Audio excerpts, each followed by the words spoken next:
I am here at the former Ford factory at Upper Bukit Timah Road. 75 years ago, in this very room, one of the darkest chapters in Singapore's history began. On 15 February 1942, it was here that the British formally surrendered Singapore.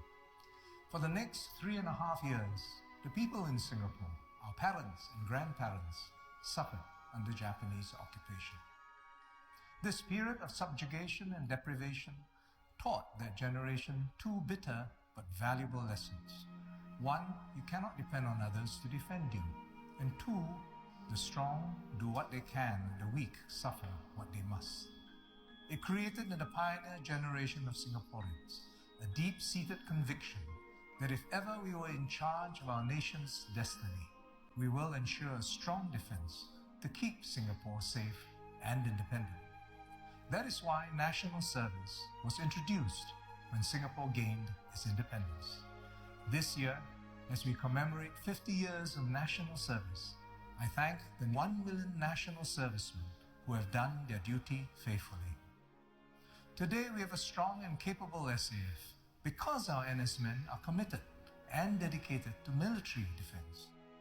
On February 15th every year, the sirens sound to declare our resolve for total defense.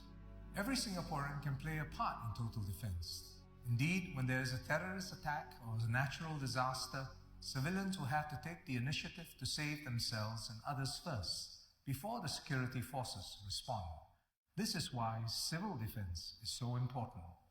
Economic defense recognizes that without resources, we cannot protect Singapore. Singapore cannot afford a prolonged period of slowdown, even during threats.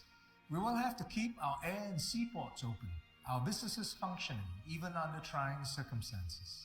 We did this during SARS in 2003 and the haze in 2015 to regain the vibrancy of our economy. In challenging times, tensions will rise and relationships between individuals and community groups will be tested. Those who seek to do us harm will attempt to sow fear, discord, and confusion among Singaporeans, to divide us and make us weak. If they succeed, we will lose the will to defend Singapore as one people.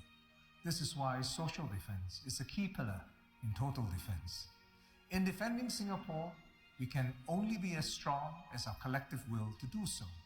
As a small country, others know that we are vulnerable to external pressures and will test our resolve and tenacity. Psychological defense will give us the resilience to overcome these pressures. We must anticipate and prepare for emergencies, as we do against known threats like terrorist attacks, cyber warfare, and biological pandemics. We must, as one people, resist external pressures to weaken Singapore's sovereignty and independence. But no country can know all the dangers that may come its way. The stronger our total defense, the more certain we can be that no challenge will overwhelm Singapore.